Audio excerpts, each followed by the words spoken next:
নবীদেরকে নিষ্পাপ মানেন না, কে মানেন না? হাত তোলেন। নবীদেরকে নিষ্পাপ মানেন না কে? পারলে হাত তোলেন। সৈয়দপুর এয়ারপোর্টে এসে নামলাম, আমাকে ঘেরাও করে ফেলা হলো। আমাকে প্রশাসনের পক্ষ থেকে জানানো হলো জাস্ট এয়ারপোর্ট যদি ক্রস করেন সঙ্গে সঙ্গে আপনাকে ধরে জেলে দিয়ে দেওয়া হবে। আরে তোরা দুই পয়সার চামচিকারা, ইসলাম চাইলেই কি আর না চাইলেই কি, ইসলামের পক্ষে থাকলেই কি আর না থাকলেই কি, যেই দিনের বিজয়ের দায়িত্ব আল্লাহ নিয়েছেন, যেই দিন বিজয়ী হবে বলে আমার নবী ওয়াদা দিয়েছেন, যতই ষড়যন্ত্র করো, যতই চক্রান্ত করো, সেই বিজয় ঠেকিয়ে রাখতে পারবা না। সাইদি মারবা, লক্ষ সাইদি তৈরি হবে। একজনকে রিমান্ডে নিবা, 1000 জন তৈরি হবে। একজনকে শহীদ করবা, তার রক্তের প্রতিটা ফোঁটা নতুন নতুন মর্দে মুজাহিদ পয়দা করবে। আমি আমার একটা অভিজ্ঞতা বলি। এক সময় মাওলানা মওদুদের বিরুদ্ধে আমার একটা ক্ষোভ ছিল একটা বাক্য নিয়ে, हम रसूलुल्लाह के सिवा किसी को तनकीद से बालातर नहीं समझते। আমার মারাত্মক ক্ষোভ ছিল এই বাক্যে। কেন? এর আক্ষরিক অনুবাদ করলে অনুবাদ দ্বারায় আমরা আল্লাহ রাসূল ছাড়া কাউকে সমালোচনার ঊর্ধ্বে মনে করি না। বাক্য বুঝেন? এমনকি যেই বাক্য নিয়ে এত বিতর্ক, পরের বাক্য দেখলে বিতর্ক থাকে না। তো ওই রোকন কন্টাক্ট দিতে দিতে কেন্দ্র পর্যন্ত গিয়ে এগুলো মুখস্থ হয়ে গেছে আর কি। জামাত ইসলামের আকীদা কি হবে? আরে আমি বেঁচে থাকতে মুহাম্মাদের গায়ে টাচও করতে পারবি না। মনে রাখো, যতদিন পর্যন্ত আমরা বেঁচে আছি বাতিলের সামনে মাথা নত করব না। প্রয়োজনে রক্তের সাগর ভরিয়ে দিব, কিন্তু আল্লাহর দ্বীন থেকে সরব না।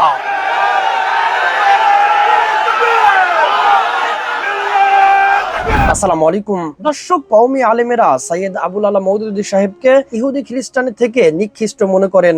কওমি আলেমেরা বলেন মওদুদী সাহেব সাহাবী বিদ্বেষী ছিল। মওদুদী সাহেব নবী করিম সাল্লাল্লাহু আলাইহি ওয়াসাল্লামকে নিষ্পাপ মানেন না। দর্শক, মুফতি আলী হাসান উসামা তিনিও কওমি আলেম। তিনি কিছুদিন আগেও সৈয়দ আবুল আলা মওদুদী সাহেবের ঘোর বিরোধী ছিলেন। তিনি হঠাৎ করে জামাতে যোগ দিয়েছেন এবং তিনি বলছেন সৈয়দ আবুল আলা মওদুদী সাহেব হকপন্থী ছিলেন। সৈয়দ আবুল আলা মওদুদী সাহেব সাহাবী বিদ্বেষী ছিলেন না, নবী করিম সাল্লাল্লাহু আলাইহি ওয়াসাল্লামকে 100% নিষ্পাপ মানতেন। দর্শক, হঠাৎ করে মুফতি আলী হাসান উসামা কেন এই কথা বলছে, মুফতি আলী হাসান উসামা কেনই বা জামাতে যোগ দিয়েছে, আর এ বিষয় নিয়ে বগুড়া উলামা সম্মেলনে বিস্তারিত বক্তব্য দিয়েছে। আজকের এই ভিডিওটি খুবই গুরুত্বপূর্ণ হতে চলেছে, তাই বলছি ভিডিওটি কেউ স্কিপ করবেন না, সম্পূর্ণ ভিডিওটি দেখবেন, এরপরে আপনারা গঠনমূলক কমেন্ট করে জানাবেন। তো দর্শক, চলুন বিস্তারিত দেখে আসি। আলেমটা হয়তো দিবে। আরে ভাই, শাহ আব্দুল আজিজ মুহাদ্দিস দেহলভী রাহমাতুল্লাহি আলাইহি যখন ফতোয়া দিয়েছিলেন যে এই ভারতবর্ষ এখন থেকে দারুল হারব এবং এখানকার প্রতিটা আকেল বালেগ মুসলমানের উপরে সাধ্যমতো ওদের বিরুদ্ধে প্রতিরোধ যুদ্ধে এবং জিহাদ আন্দোলনে, এই স্বাধীনতা সংগ্রামে অংশগ্রহণ করা ফরজে আইন, তার এক ফতোয়া এমন ভাবে আগুনের মতো ছড়িয়ে গিয়েছিল আর সময় লেগেছে, কিন্তু দুদিন আগে হোক আর দুদিন পরে ব্রিটিশদেরকে কিন্তু ঠিকই ল্যাজ গুটিয়ে পালাতে হয়েছে। আজও যদি আলেমরা ফতোয়া দেয়, তোমরা যারা ইসলামের বিরুদ্ধে বড় বড় কথা বলো, বড় বড় ডায়লগ মারো, তোমরা মরার পরে এই দেশের কোন হুজুর তোমাদের জানাজা দেবে না। বাস একটা ফতোয়া, সেই হুজুর আলিয়ার না, কওমির না, তাবলিগি না, সুফি না, রাজনৈতিক না, অরাজনৈতিক দেখার বিষয় না। তোদের মতো নাস্তিক, বেঈমান, সেকুলার যারা আছে এদের জানাজায় কোনো হুজুর যাবেও না, জানাজা পড়াবেও না। একটা ফতোয়া যদি আজকে সমাজে প্রতিষ্ঠিত করতে পারেন, দেখবেন ইসলাম নিয়ে কথা বলার আগেও 10 বার চিন্তা করবে এই মুখ দিয়ে এত সহজে ইসলামের বিরুদ্ধে কথা বের হবে। নির্বাচন আসলে কত মৌসুমী হুজুর দেশে বেড়ে যায়, যাদেরকে সারা বছর টর্চলাইট দিয়ে খুঁজে পাওয়া যায় না, এরাও গিয়ে একদম প্রথম কাতারে, এমনকি মাহফিলে প্রধান বক্তার আগে বড় বড় ডায়লগ মারা শুরু করে দেয়। এমনকি আমি নাম বলতে চাই না, আপনাদের উত্তরেরই একজন বরেণ্য ব্যক্তি, যিনি আবার একটা দলের কেন্দ্রীয় সেক্রেটারিও বটে, নির্বাচনের আগে সুন্দর টুপি, টুপিটা দেখতে ভালোই ছিল মাশাআল্লাহ, সুন্দর টুপি মাথায় লাগিয়ে বলেছিল ক্ষমতায় গেলে আমরা কোরআন সুন্নাহর বিরুদ্ধে কোনো আইন করব না। মাশাআল্লাহ, মারহাবা, আর কি লাগে? কোরআন সুন্নাহর বিরুদ্ধে আইন না হওয়া মানে তো কোরআন সুন্নাহর পক্ষে আইন হবে, আর কোরআন সুন্নাহর পক্ষেই যদি আইন হয় আর কি লাগে? যেমন আমাদের দলীয় স্লোগানও কি, আল্লাহর আইন চাই, শত লোকের শাসন চাই। আল্লাহর আইন মানেই তো কোরআনের আইন, আল্লাহর আইন মানেই তো শরীয়তের আইন, আল্লাহর আইন মানেই তো সুন্নতের আইন। তা আমাদের কাজ যদি আপনারাই করে দেন, মাশাআল্লাহ। মূল বিষয় তো কাজ, কে করলো এটা বড় বিষয় না, শুনে ভালোই লেগেছিল। কিন্তু আল্লাহর বান্দা গতকাল মাইক সামনে রেখে সাংবাদিকদেরকে সামনে নিয়ে প্রকাশ্যে বলে বসলো এই দলটা কোন দল, তো বুঝতেই পারছেন, এই দলটাকে এই দেশে রাজনীতি করতে দেওয়া উচিত না। কেন? দুই সমস্যা। এক নম্বরে তারা দিল থেকে গণতন্ত্র চায় না, দুই নম্বর হলো তারা শরিয়া ভিত্তিক ইসলামী রাষ্ট্র প্রতিষ্ঠা করতে চায় এই দেশের মানুষের সাথে, যেটা যায় না। নাউযুবিল্লাহ। নির্বাচনের আগে হুজুরদের মন করার জন্য বললো কোরআন সুন্নাহর বিরুদ্ধে কোনো আইন করবে না, মদিনার ইসলাম কায়েম করবে। মাশাআল্লাহ, মদিনার ইসলাম, খাঁটি মদিনার ইসলাম কায়েম করবে, যেখানে কোনো ভেজাল নাই। এখন এমন মদিনার ইসলাম দিচ্ছে, শরিয়া ভিত্তিক ইসলামী রাষ্ট্রই নাকি চলবে না, এবং এটা যেহেতু জামাত ইসলামী প্রতিষ্ঠিত করতে চায়, সুতরাং তাদেরকে নাকি এই দেশে রাজনীতি করতে দেওয়া উচিত না। নাউযুবিল্লাহ। কি বুঝলেন? আলেমদেরকে সম্মান দিল না তাদেরকে ব্যবহার করলো? এই দেশের আলেমরা এখনো যদি বুঝতে সক্ষম হয়, যে দলের হোক, যে মতের হোক, যে ধারার হোক, যে মাসলাকের হোক, যে মাযহাবের হোক, যে মানহাজের হোক, যে মাসরাবের হোক, যদি একবার বুঝতে সক্ষম হয় যে আমরা কারো দ্বারা ব্যবহৃত হব না, কোন সেকুলার দল, কোন দুনিয়াদারি দল আমাদেরকে নিজেদের রাজনৈতিক স্বার্থে ব্যবহার করতে পারবে না। আমি মনে করি বাংলাদেশে যেই পরিমাণ আলেম আছে এবং তাদের যেই পরিমাণ সমর্থক আছে, আজকে যদি এই সিদ্ধান্তে একমত হয়, আগামী 1 বছরের মধ্যে এই দেশে পূর্ণাঙ্গ ইসলাম বিজয়ী হবে, কেউ ঠেকায় রাখতে পারবে না। এখনো আলহামদুলিল্লাহ এই দেশের মানুষ আলেমদের কথায় রাস্তায় নেমে আসতে রেডি। সারা দেশের চিত্রই এটা। যার আমলে দুর্বলতা আছে, যে একটা আন্দোলনে যারা শহীদ হয়েছে, অনেক দৃশ্য তো আমাদের চোখের সামনে, যারা শহীদ হয়েছে সবাই কিন্তু হুজুর না, সবাই কিন্তু মাদ্রাসার ছাত্র না। এমন অনেক লোক আছে যাদের মুখে দাড়িও নেই, এমন অনেক লোক আছে যাদের গায়ে সুন্নতি জামা নেই, এমন অনেক লোক আছে যারা 5 ওয়াক্ত নামাজও ঠিকভাবে পড়ে না। কিন্তু যখন হুজুররা ডাক দিয়েছে আল্লাহর জন্য, নবীর ইজ্জত হেফাজতের জন্য, কোরআনের মর্যাদা রক্ষার জন্য আমাদেরকে রাস্তায় নামতে হবে, ওই মানুষগুলো পর্যন্ত মায়ের থেকে বিদায় নিয়ে কাফনের কাপড় গায়ে দিয়ে রাস্তায় নেমে এসেছে। আজও যদি চূড়ান্ত বিপ্লবের ডাক সব ধারার আলেমরা মিলে দিতে পারে, তাহলে দেখবেন এই জনসাধারণ একদম সমুদ্রের ঢেউয়ের মতো রাস্তায় নেমে চলে আসবে। এমনকি আলেমদেরকে তো শাখাগত বিষয় নিয়ে গ্রুপে গ্রুপে ভাগ করে রাখে। মজার বিষয়, ইসলামের মূল বিষয় নিয়ে কিন্তু কোনো যুগেই ইখতিলাফ ছিল না। ইসলামের মূল বিষয় নিয়ে ইখতিলাফের সুযোগ কোথায়? আল্লাহ এক, এটা নিয়ে কার ইখতিলাফ আছে? মুহাম্মদ সাল্লাল্লাহু আলাইহি ওয়াসাল্লাম আমাদের রাসূল, এটা নিয়ে কার ইখতিলাফ আছে? কাবা আমাদের কিবলা, এটা নিয়ে কার ইখতিলাফ আছে? এমনকি মূল হালাল হারামের বিধিবিধানে আসেন, সুদী অর্থ ব্যবস্থা চলতে পারে না, কার ইখতিলাফ আছে? ঘুষ দুর্নীতি চলতে পারে না, কার ইখতিলাফ আছে? মাদকের কারবার, ধর্ষণ, এমনকি জিনা, শুধু ধর্ষণ না, ওরা তো সরকারগুলো ধর্ষণের বিরুদ্ধে বলে, জিনার বিরুদ্ধে বলে না, তো ধর্ষণও চলতে পারে না, জিনাও চলতে পারে না, কার ইখতিলাফ আছে? এরকম একটা তালিকা করেন, এখানে বসে বসে করেন, দেখবেন ইসলামের মূল বিষয়, যেগুলোর সঙ্গে রাষ্ট্র পরিচালনার সম্পর্ক, যেগুলোর সঙ্গে অর্থ ব্যবস্থা সম্পর্ক, যেগুলোর সঙ্গে বিচার ব্যবস্থা সম্পর্ক, যেগুলোর সঙ্গে প্রশাসনের সম্পর্ক, যেগুলোর সঙ্গে আইন কানুনের সম্পর্ক, এগুলো নিয়ে কোন ধারার আলেমদের মধ্যে ভিন্নতা নাই। তাহলে যেটাতে ভিন্নতা সেটা থাক না, যেখানে ভিন্নতা নাই সেটাকে কেন্দ্র করেও সবাই যদি ঐক্যবদ্ধ হতে পারতো, এই দেশে ইসলামের জাগরণ কেউ ঠেকাতে পারতো না। মনে রাখবেন, আমাদের উপর তো কিছুটা সুদিন এসেছে, তাই না? আলহামদুলিল্লাহ। এই যেমন আজকে যে এই আয়োজনটা হচ্ছে, আমার সামনে আপনারা এত মানুষ বসা, আমরাও ঢাকা থেকে আসলাম, বিগত সময় তো এটা কল্পনাও করা যেত না। আমি তো উত্তরবঙ্গে আসে একরকম ছেড়েই দিয়েছিলাম। কেন? কারণ রংপুর জুম্মাপাড়া মাদ্রাসার মাহফিল আমার দাওয়াত ছিল, তার মানে ওই অঞ্চলের সবচেয়ে বড় প্রতিষ্ঠান। সৈয়দপুর এয়ারপোর্টে এসে নামলাম, আমাকে ঘেরাও করে ফেলা হলো। আমাকে প্রশাসনের পক্ষ থেকে জানানো হলো, জাস্ট এয়ারপোর্ট যদি ক্রস করেন সঙ্গে সঙ্গে আপনাকে ধরে জেলে দিয়ে দেওয়া হবে, আর যদি জেলে যেতে না চান, আর একটা নিজের পকেটের পয়সায় টিকিট কেটে তাড়াতাড়ি ঢাকা ফেরেন, যতক্ষণ ঢাকা এয়ারপোর্ট আপনাকে ফলো করবে আমরা কিন্তু আপনার পিছু ছাড়ছি না। কত চেষ্টা করলো মাদ্রাসা কর্তৃপক্ষ এবং আরো বিভিন্ন নেতৃবৃন্দ, কত চেষ্টা করলো, কোনো লাভ হলো না, চলে যেতে হলো একবার, এরপর আরো একবার বাধার শিকার, আরো একবার, এক পর্যায়ে মন থেকে আসে ছেড়ে দিলাম, থাক উত্তরবঙ্গে যাবোই না। এজন্য দেখবেন উত্তরবঙ্গে আমি কিন্তু খুব বেশি আসা হয়নি, এমনকি বগুড়ার মাটিতে প্রথম আমি কথা বলছি, এর আগে বগুড়ার মাটিতেও আমার দাঁড়িয়ে কথা বলা হয়নি। তো যার কারণে বিগত সময়ে তেমন একটা হালত ছিল। এখন তো আলহামদুলিল্লাহ হাজার হাজার মানুষ বসে একসাথে প্রোগ্রাম করছি, কিন্তু মনে রাখবেন এটাই কিন্তু শেষ দিন না। যদি ভাবেন আর কখনো মনে হয় বাধা আসবে না, আর কখনো মনে হয় চাপ আসবে না, আপনি ভুলের ভেতরে আছেন। কেন জানেন? আমি ছোট ছোট 2-3টা হাদিস শুনলেই বুঝতে পারবেন। খোলেন সহিহ বুখারী, আল্লাহ রাসূল সাল্লাল্লাহু আলাইহি ওয়াসাল্লাম স্পষ্ট জানিয়েছেন, লা ইয়াতি আলাইকুম জামান ইল্লা ওয়াল্লাযী বা'দাহু শাররুম মিন, তোমাদের উপর যে যুগে আসুক না কেন, প্রত্যেক পরের সময়টা আগের সময়ের চাইতে খারাপ হবে। আল্লাহ রাসূল সত্য বলেছেন না মিথ্যা বলেছেন? সঠিক বলেছেন না ভুল বলেছেন? এখন বলবেন কেন কেন আগের চাইতে তো একটু ভালো আসলো, এই যে আগে সেমিনার করতে পারতাম না এখন করছি না। এর ব্যাখ্যা, সুন্দর ব্যাখ্যা আপনি ফাথুল বারী খুললেও পেয়ে যাবেন, সহিহ বুখারীর ব্যাখ্যা গ্রন্থ। সুন্দর ব্যাখ্যা হলো, আল্লাহ রাব্বুল আলামিন মাঝে মাঝে শ্বাস ফেলার জন্য একটু টাইম দেন। ওই খেলাও যেমন পুরো টাইম টানা হয় না, মাঝে হালকা হালকা ব্রেক দেয়, যে একটু পানি খাও, একটু রেস্ট করো, একটু শ্বাসটা স্বাভাবিক করো, এরপর আবার খেলা হবে। একইভাবে ভাববেন না খেলা হবে হুঙ্কার দিয়ে নেতাজি পালিয়েছে, সামনে আর কেউ খেলতে নামবে না, না, খেলাধুলা চলতেই থাকবে। এজন্যই হাজ্জাজ বিন ইউসুফের মতো জালেমের পরেও ওমর বিন আব্দুল আজিজ রাহমাতুল্লাহি আলাইহির যুগ আসে, কিন্তু যুগটা বেশি লম্বা হয় না, মাত্র 2 বছর। ওমর বিন আব্দুল আজিজের শাসন মাত্র 2 বছর, 99 হিজরিতে শুরু, 101 হিজরিতে শেষ। সুতরাং যদি ভাবেন লড়াই শেষ হয়েছে, ভুলের ভেতরে আছেন, মনে রাখবেন যতদিন পর্যন্ত ইসলামের চূড়ান্ত বিজয় হবে না, ততদিন পর্যন্ত ইসলামের সৈনিকরাও পৃথিবীতে শান্তি পাবে না। আমাদের সম্পর্ক ইসলামের সাথে, যেভাবে ওমর রাদিয়াল্লাহু আনহু বলেছিলেন, নাহনু কওমুন আ'আজ্জানাল্লাহু বিল ইসলাম, আমরা সেই জাতি যাদেরকে আল্লাহ সম্মান দিয়েছেন ইসলামের মাধ্যমে। ফাইদা বাতাগাইনাল ইজ্জাতা বিগাইরিহি আদাল্লানাল্লাহ, এখন ইসলাম ছাড়া অন্য যে জিনিসের মাধ্যমেই ইজ্জত তালাশ করি না কেন, কোথাও ইজ্জত পাবো না, উল্টা আল্লাহই লাঞ্ছিত করে ছাড়বেন। কারণ সুখে রাখার মালিক আল্লাহ, বিপদে ফেলার মালিক আল্লাহ, আমার আল্লাহর নির্দেশ ছাড়া কিছু হয় না। আমরা যদি ইসলামের তরে কাজ করি, আল্লাহ আমাদেরকে বিজয় দিবেন, এটা তার ওয়াদা। আর আমরা যদি ইসলাম ছেড়ে অন্যদের গোলামি করি, আল্লাহ আমাদেরকে দুনিয়ার মতো কুত্তা বানায় রাখবেন, এটাই তার ওয়াদা। এমনকি আল্লাহ রাসূল সাল্লাল্লাহু আলাইহি ওয়াসাল্লাম বিশুদ্ধ হাদিসে কিয়ামত পর্যন্ত সময়কে মোট 5 ভাগে ভাগ করেছেন। এই হাদিসে আশা করি অনেকে জানেন। নবীর যুগ থেকে কিয়ামত পর্যন্ত যত সময় আসবে, যত বছর হয়ে গেছে, সামনে আরো যত হোক, নবীজি বলেছেন মোট যুগ হবে কয়টা? জাস্ট 5 6 বলতে কিছু নাই। 1 নম্বর যুগ হলো নববী যুগ, নবুয়তের যুগ। আল্লাহ রাসূল বলেন তাকুনু নবুওয়াতু ফীকুম মা শা আল্লাহু আন তাকুন সুম্মা ইয়ারফাউহা আল্লাহ ইযা শা আন ইয়ারফাহা। 1 নম্বর যুগ হবে নবুয়তের যুগ। আল্লাহ যতদিন চাইবেন তোমাদের ভেতর নবীকে রাখবেন, নবুয়তের যুগ রাখবেন। এটাই সবচাইতে সোনালী যুগ আমাদের। এই যুগটা ছিল বেশি না, মাত্র 23 বছর। এরপর দ্বিতীয় যুগ নবী বলেন সুম্মা তাকুনু খিলাফা আলা মিনহাজিন নবুওয়া। দ্বিতীয় যুগটা হবে খেলাফতের রাশেদার যুগ। নবী যেভাবে শাসন করেছেন হুবহু একই রকম আদর্শে শাসনের যুগ। এটাও বেশি না, অন্য হাদিসে ব্যাখ্যা আছে আল খিলাফাতু বাদি 30 সানা। আমার পরে খেলাফতের রাশেদা বা অন্য ভাষায় খেলাফা আলা মিনহাজিন নবুওয়া থাকবে মাত্র 30 বছর। 23 প্লাস 30 53 বছর গেল। এরপর 3 নম্বর যুগ নবী বলেন এরপর আসবে সুম্মা তাকুনু মুলকান আদা। এমন রাজত্বের যুগ যারা দাঁত দিয়ে কামড়ে রাজত্ব ধরে রাখবে, রাজত্ব ছাড়বে না। এজন্য দেখবেন খেলাফতের রাশেদার পরে সেই যে বংশানুক্রমিক শাসন শুরু হয়েছে একদম 1924 পর্যন্ত চলেছে, মাঝখানে সরে নাই। উমাইয়া, আব্বাসি, ওসমানী যা কিছু চলেছে এমন ভাবে ধরেছে যে আমার পরে আমার বংশের কেউ ক্ষমতায় আসবে। ও নাদান হলেও আসবে, অথর্ব হলেও আসবে, অর্বাচীন হলেও আসবে। ওই বাংলাদেশে এগুলো চলে। পরিবারতন্ত্র চলে না, দলের মধ্যেও চলে, এমনকি পীর সাহেবদের ধারার মধ্যেও চলে, এমনকি বহু প্রতিষ্ঠানেও চলে যে অমুকের পরে তমুক আসবে। এখন সে যেহেতু তার বংশে যোগ্য হলেও আসবে, অযোগ্য হলেও আসবে, আর অন্যরা স্পেস পাবে না, তারা যোগ্য কি অযোগ্য এটা দেখা হবে না। এই ধারা নবী বললেন 3 নম্বর যুগ। কিন্তু এটাও শেষ না, এরপর 4 নম্বর যুগ নবী বলেছেন। 3 নম্বর তাও তো মাশাআল্লাহ রাজতান্ত্রিক ধারা হলেও সবাই খারাপ এমন না, কারণ বংশানুক্রমিক তরিকায়ও যদি নির্বাচিত হয়, এভাবে নির্বাচিত হওয়া ঠিক না। কিন্তু এভাবে যদি নির্বাচিত হয় এর মানে সে অযোগ্য বিষয়টা এমন না। কারণ ওমর বিন আব্দুল আজিজ তিনিও তো এভাবে নির্বাচিত হয়েছেন, সম্রাট আওরঙ্গজেব আলমগীর তিনিও তো এভাবে নির্বাচিত হয়েছেন। ওই পরিবারতন্ত্র যদিও নির্বাচিত হয়েছেন, তো মানুষ হিসাবে ভালোই ছিলেন, শাসনটাও ভালোই করেছেন এবং কোরআন সুন্নাহর ফরমানে জারি রেখেছেন। তো 3 নম্বর পর্যন্ত চলে। কিন্তু 4 নম্বর যুগ নবী বলেছেন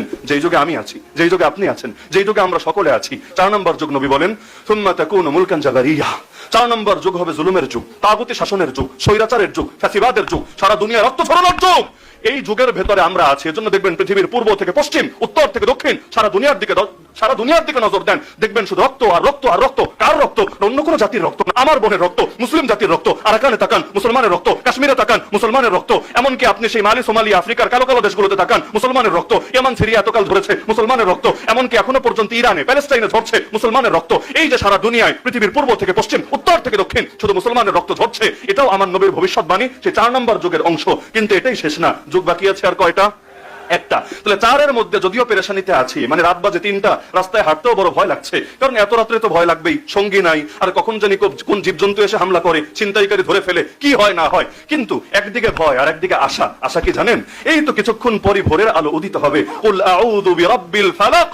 এই ফালাক মানেই হলো সকাল, ভোর। তুমি বলে দাও হে নবী, আশ্রয় চাচ্ছি সকালের রবের। কেন আমার আল্লাহকে শুধু সকালের রব? আমার আল্লাহ দুপুরের রব না? আমার আল্লাহ বিকালের রব না? আমার আল্লাহ সন্ধ্যার রব না? তাহলে শুধু সকাল কেন বলা হলো? এজন্যই বলা হয়েছে, আয়াতের ভেতর ইঙ্গিত আছে, রাতের পরে যেমনি ভাবে সকাল আসে, সকাল আসা মাত্র, ভোরের আলো উদিত হওয়া মাত্র যেমনি ভাবে রাতের সব অন্ধকার কেটে যায়, একইভাবে হে আল্লাহ তুমিও আমার জীবনে নতুন ভোর আনো, তুমিও আমার জীবনে নতুন সকাল আনো। এমন এক সকাল যেই সকাল আসলে আর অন্ধকারের লেশ থাকবে না, এমন এক সকাল যেই সকাল আসলে ভেতরে আর কোনো আতঙ্ক থাকবে না। তাহলে আল্লাহ রাসূল জানিয়েছেন এই 4 নম্বর যুগের পরেই সর্বশেষ যুগ আসতে যাচ্ছে। সেই যুগ হলো সুম্মা তাকুনু খিলাফা আলা মিনহাজিন নবুওয়া। ওই নবুয়তের যুগ তো আর ফেরা সম্ভব না, নবী তো চলেই গেছেন আল্লাহর কাছে। কিন্তু নবুয়তের যুগের পরপরই 30 বছর যেই যুগ ছিল, সেই যুগ আবারও আসবে। আল্লাহ নবী বলেছেন এমন কি এমন ভাবে আসবে, নবীর যুগের পরে যে খেলাফতের রাশেদার যুগ ছিল সেটা কিন্তু সারা দুনিয়া জুড়ে ছিল না, সারা দুনিয়া পর্যন্ত ইসলাম বিস্তৃত হয় নাই।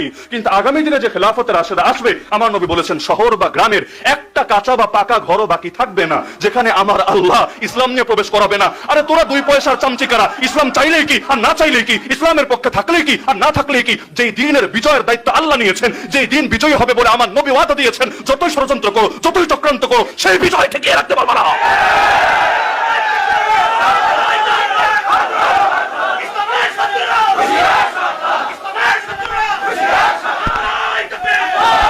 তোমাদের লড়াই তো আমাদের সাথে না, তোমাদের লড়াই স্বয়ং রব্বুল আলামিনের সাথে। আল্লাহ যে আমাদেরকে হিজবুল্লাহ বা তার বাহিনী বলে ঘোষণা দিলেন কেন?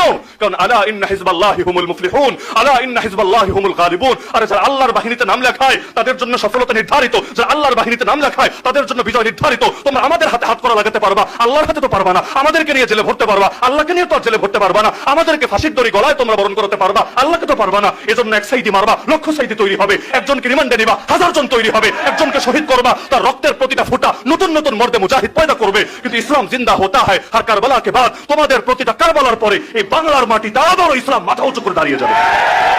যেই সাপ্লাই আমাদের ভাইদের রক্ত ঝরেছিল, সারা রাত ছিলাম তো সেখানে চোখের সামনে, যেই সাপ্লাই আমাদের ভাইদের রক্ত ঝরেছিল, কে ভেবেছিল সেই রাজধানীতে, সেই ঢাকায় এভাবে ইসলামের পক্ষে কোনো জোয়ার তৈরি হবে? আপনাদের উত্তরের কথা দক্ষিণের কথা রাখেন না।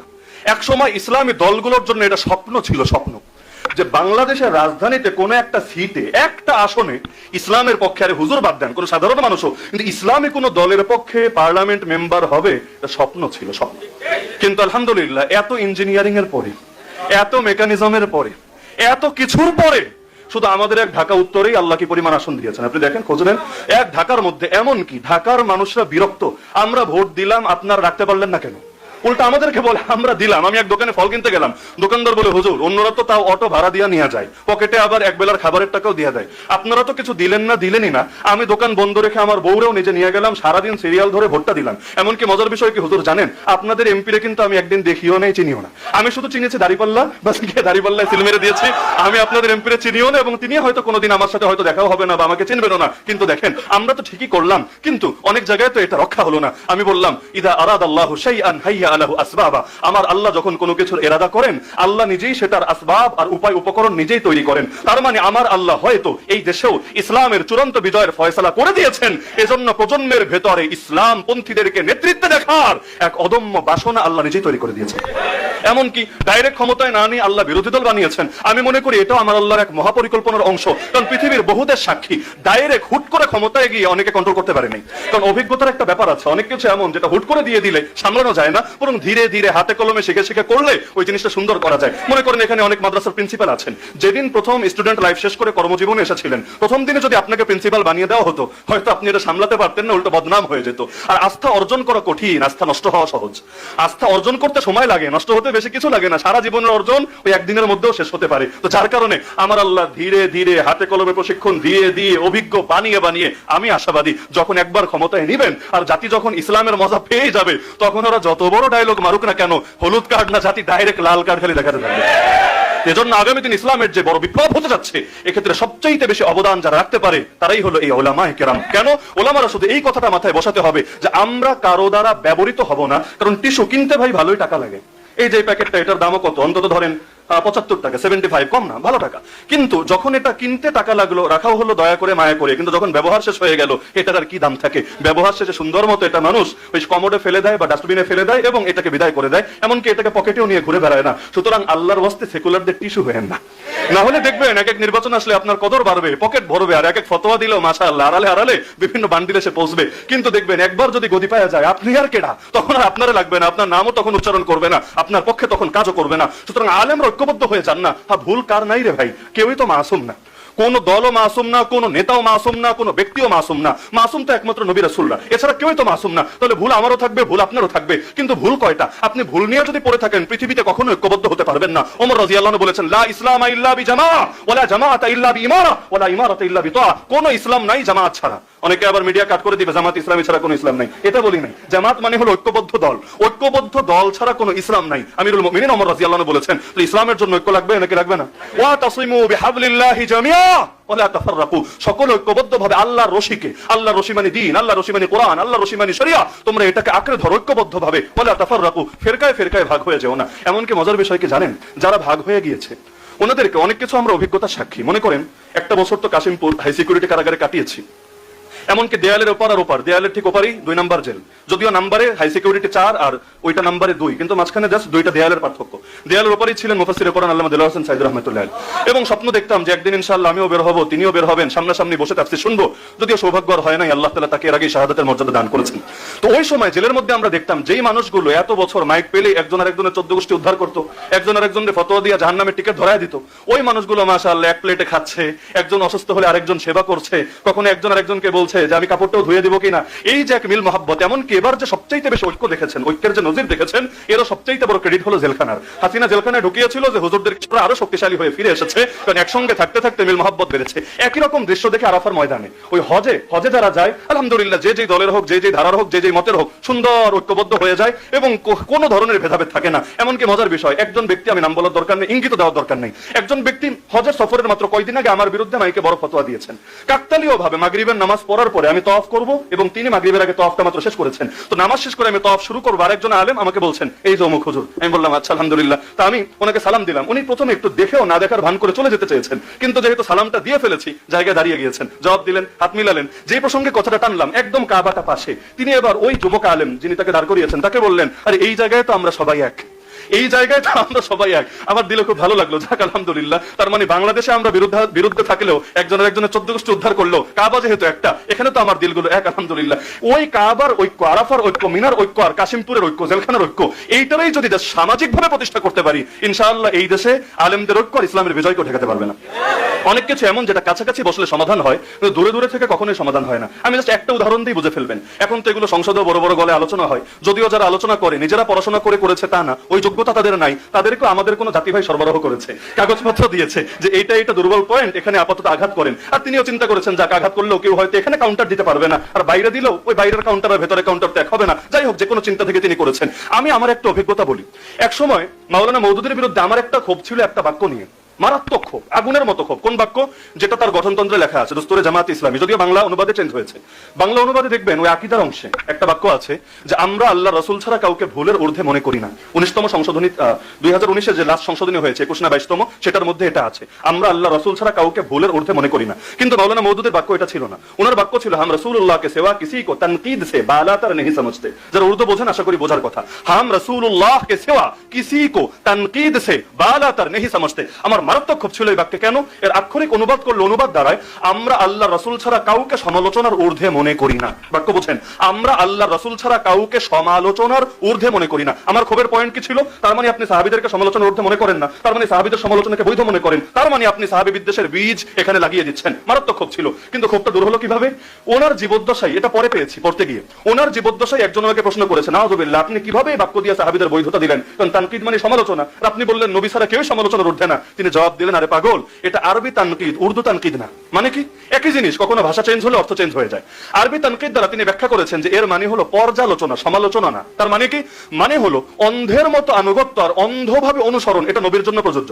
ইমাম মালিক রাহমাতুল্লাহি আলাইহি বলেছেন, কুল্লুন ইউখাযু মিন কাওলিহি ওয়া ইউতরাক ইল্লা সাহিবা হাযাল কবর। নবী রওজার সামনে দাঁড়িয়ে বলেছেন, এই কবরে যিনি শুয়ে আছেন তিনি ছাড়া প্রতিটা মানুষ এমন যার কিছু কথা গ্রহণীয়, কিছু কথা বর্জনীয়। এজন্য দেখবেন সাহাবীদের মধ্যে ইখতিলাফ ছিল না। যেমন মেরাজে গিয়ে আমার নবী আল্লাহকে দেখেছেন কিনা, আপনি পড়েন হাদিস, দেখবেন আম্মা জান আয়েশা একমত এক দলে, আর আব্দুল্লাহ ইবনে আব্বাস রাদিয়াল্লাহু আনহু আরেক দলে। আকীদার বহু মাসালা নিয়ে, আমলের বহু মাসালা নিয়ে সাহাবীদের মধ্যে ইখতিলাফ ছিল।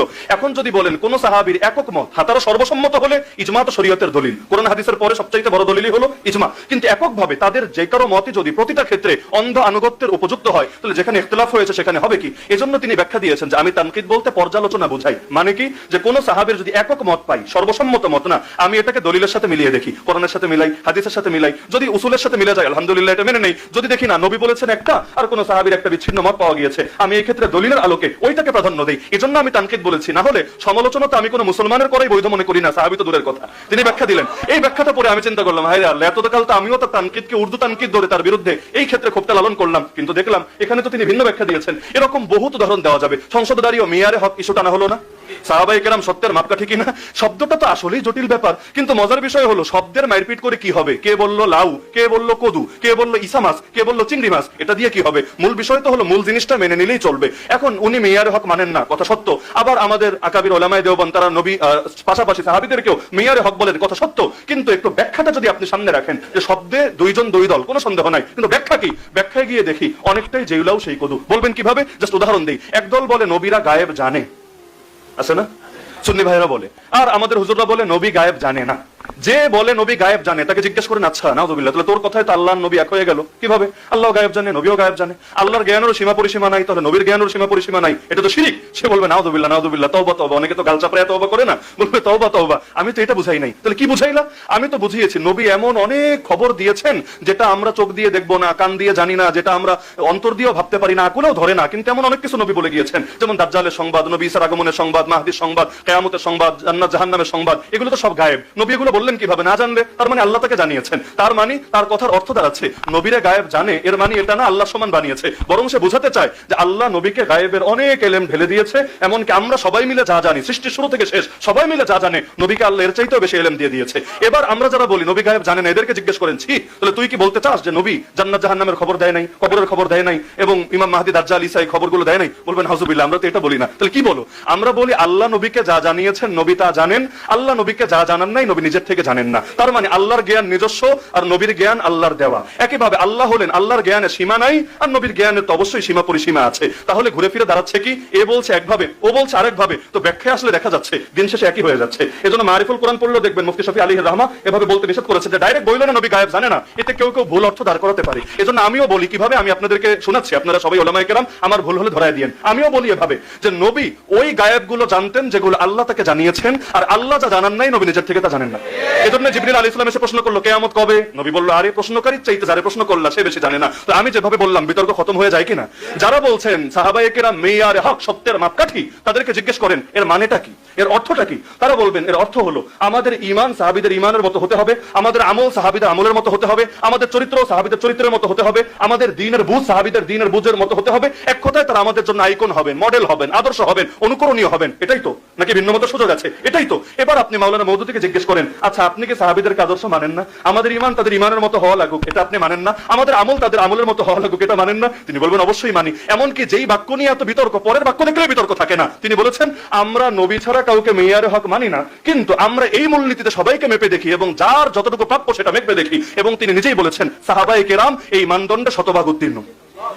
আমরা তো হুজুরদেরও ভাই অনুসরণ করি, এজন্য না তারা আমাদের নবী, বরং এজন্য যে তাদের কাজগুলো নবীর সাথে মিলে যাচ্ছে। আমরা সাহাবীদের অনুসরণ করি এজন্য না যে তারা ওহীপ্রাপ্ত, এজন্য না যে তারা মাসুম, বরং এজন্য মাসুম নবীর উপর ওহীর মাধ্যমে আল্লাহ যা শিখিয়েছেন তারা হুবহু সেটাকে অনুসরণ করে আমাদের আদর্শ হয়ে গিয়েছেন। এভাবে একসাথে বসেন না, একসাথে চা খাই না, দেখবেন বহু জিনিস এমন যেটা এভাবেই সমাধান হয়ে যাবে, কিন্তু এভাবে একসাথে বসতে রাজি না। আমাদের বিরুদ্ধে সবচেয়ে বড় অভিযোগ আমরা নাকি নবী বিদ্বেষী। নাউযুবিল্লাহ মিন যালিক। বলে না আমরা নবী বিদ্বেষী? এখানে যারা আছেন আমাকে একজন পারলে হাত তুলে বলেন যে আমি নবী বিদ্বেষী, কেউ তো বলবে না। এমনকি আপনারা নাকি নবীদেরকে নিষ্পাপ মানেন না, কে মানেন না? হাত তুলেন। নবীদেরকে নিষ্পাপ মানেন কে, মানেন না কে? পারলে হাত তুলেন। তাহলে এই যে সংসদের মতো জায়গায় দাঁড়িয়ে বলা হচ্ছে যে জামাত ইসলাম ইসমতে আম্বিয়া মানে না, মওদুদী ইসমতে আম্বিয়া মানে না। আরে যে ইসমতে আম্বিয়া মানে না সে তো ডাইরেক্ট কাফের। নবীদের নিষ্পাপ যদি না মানে সে তো কাফের। তাহলে কাফের বল, একদিকে বলবি নবী বিদ্বেষী, আরেকদিকে বলবি সাহাবী বিদ্বেষী, আরেকদিকে বলবি না তারাও মুসলমান। আরে বেটা তোর আগের কথা আর পরের কথাই তো সাংঘর্ষিক। নবী বিদ্বেষী মুসলমান হতে পারে না, সাহাবী বিদ্বেষী মুসলমান হতে পারে না। তো মুসলমান যখন মেনে নিলা তার মানে তোমরাও বোঝো গালি দেওয়ার জন্যই দেওয়া, এগুলো বাস্তবতার সাথে মিল পাওয়া যাবে না। হ্যাঁ, এখন মানুষ হিসেবে কেউ ভুলের ঊর্ধ্বে না। মাওলানা মওদুদী তিনি কি মাসুম নাকি?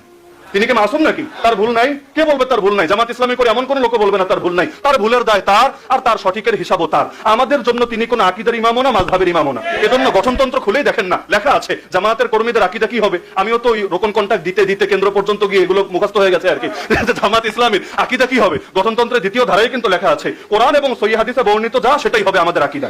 বিশেষ কোরআন এবং সহিহ হাদিসে বর্ণিত যা, এমনকি রোকন হওয়ার 6 শর্তের মধ্যে এক শর্ত, 6 শর্তের মধ্যে এক শর্ত এটা। এমন কোন দল, এমন কোন সংগঠন, এমন কোন পার্টির সাথে সম্পর্ক রাখতে পারবে না যাদের আকীদা কোরআন এবং সহিহ হাদিসে বর্ণিত আকীদার বিপরীত হবে। এই রকম কারোর সাথে সম্পর্ক রাখলে রোকন হওয়ার যোগ্যই থাকবে না। নাউযুবিল্লাহ। তাহলে কিভাবে আমরা অন্য কাউরে আকীদার ইমাম বানালাম? আকীদা শিখেছে আল্লাহ থেকে, আকীদা শিখেছে নবীদের থেকে, আকীদা শিখেছে সাহাবীদের সর্বসম্মত মত থেকে, আকীদার কিতাব পড়েছে আকিদাতুত তাহাওয়িয়া, আকীদার কিতাব পড়েছে আল ফিকহুল আকবার। তাহলে আর এত দ্বিমতের জায়গা কোথায়? সুতরাং আমি জাস্ট উদাহরণ দিলাম। এভাবে বলতে চাইলে ঘন্টার পর ঘন্টা পার হবে, আমার উদাহরণ শেষ হবে না। সুতরাং আসেন, শাখাগত যত মারপিট আছে, ইখতিলাফ ছিল আছে থাক, সমস্যা নাই, কিন্তু এগুলো চায়ের টেবিলে বসে সমাধান করি, জাতিকে বিভ্রান্ত না করি।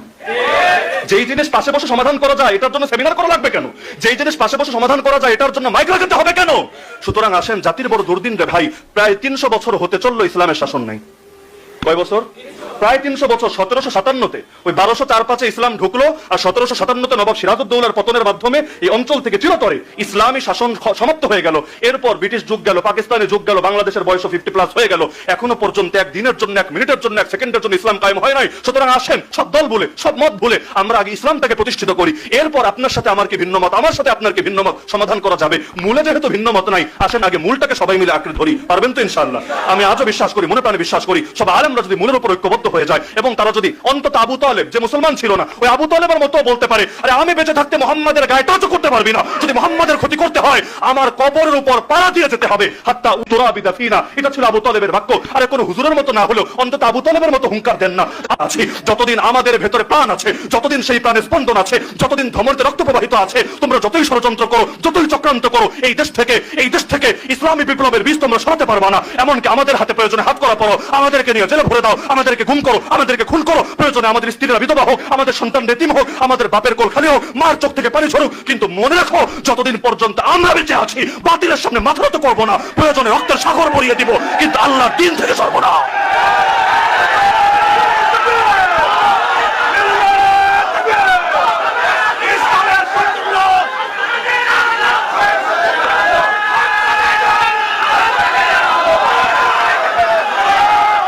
হযরত উলামায়ে কেরামের প্রতি আমার সর্বশেষ বার্তা, আমরা সকলেই তো নবীর উত্তরাধিকারী, তাই না?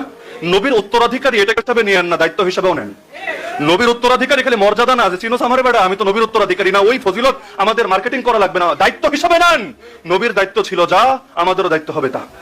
নবী যেভাবে দ্বীনের জন্য নিজের রক্ত ঝরিয়েছেন, আমরাও দ্বীনের জন্য নিজের রক্ত ঝরাতে পারবো ইনশাআল্লাহ। জাস্ট আমি আমার মাথায় এটা বসালেই চলবে, প্রত্যেকে এটা বসালেই চলবে, আমার নবীর গালে পারে, আমার গাল নবীর গালের চাইতে বেশি দামি না, আমার নবীর দান্দান মোবারক যদি শহীদ হতে পারে, আমার দাঁত নবীর দাঁতের চাইতে বেশি দামি না, আমার নবীর আঙ্গুল কেটে যদি রক্ত ঝরতে পারে, আমার আঙ্গুল নবীর আঙ্গুলের চাইতে বেশি দামি না, আমার নবীর গলায় চাদর পেঁচিয়ে শ্বাসরুদ্ধ করে নামাজের মধ্যে যদি হত্যা করার চেষ্টা হতে পারে, আরে আমার গলা নবীর গলার চাইতে বেশি দামি না, আমার নবী যদি ক্ষুধার জ্বালায় পেটে পাথর বাঁধতে পারে, আরে আমার পেট নবীর পেটের চাইতে বেশি দামি না, আমার নবী যদি 3 বছরের বেশি জেল খাটতে পারে, অবরুদ্ধ থাকতে পারে, আমার জীবনের বছরগুলো নবীর চাইতে বেশি দামি না, আমার নবী যদি নিজের দেশ ত্যাগ করতে বাধ্য হতে পারে, আরে আমার গৃহ, আমার এলাকা, আমার সমাজ কোনটাই নবীর চাইতে বেশি দামি না। এমনকি এত কিছুর পর আমার নবী যদি দ্বীনের পথ না ছাড়ে, আমরাও পাপী উম্মত নবীর দেখানো আদর্শ অনুসারে কিছুতেই দ্বীনের পথ ছাড়তে পারি না। সম্মানিত দর্শক শ্রোতা, আশা করি সম্পূর্ণ ভিডিওটি দেখেছেন এবং সবকিছু বুঝতে পেরেছেন। দর্শক, আপনাদের কাছে কি মনে হয়, আসলেই হকপন্থী ছিলেন নাকি তিনি ভণ্ড প্রতারক ছিলেন? আপনাদের মন্তব্য অবশ্যই কমেন্ট সেকশনে জানিয়ে দিবেন। তো আজকের এই ভিডিওটি এ পর্যন্তই। আজকের এই ভিডিওটি ভালো লাগলে লাইক এবং শেয়ার করে দিয়েন। আর হ্যাঁ, নিত্য নতুন ইসলামিক ভিডিও পেতে চ্যানেলটি সাবস্ক্রাইব করতে ভুলবেন না। দেখা হবে নতুন ভিডিওতে, ততক্ষণ ভালো থাকুন, সুস্থ থাকুন, এই দোয়া রইল। আসসালামু আলাইকুম ওয়া রাহমাতুল্লাহ।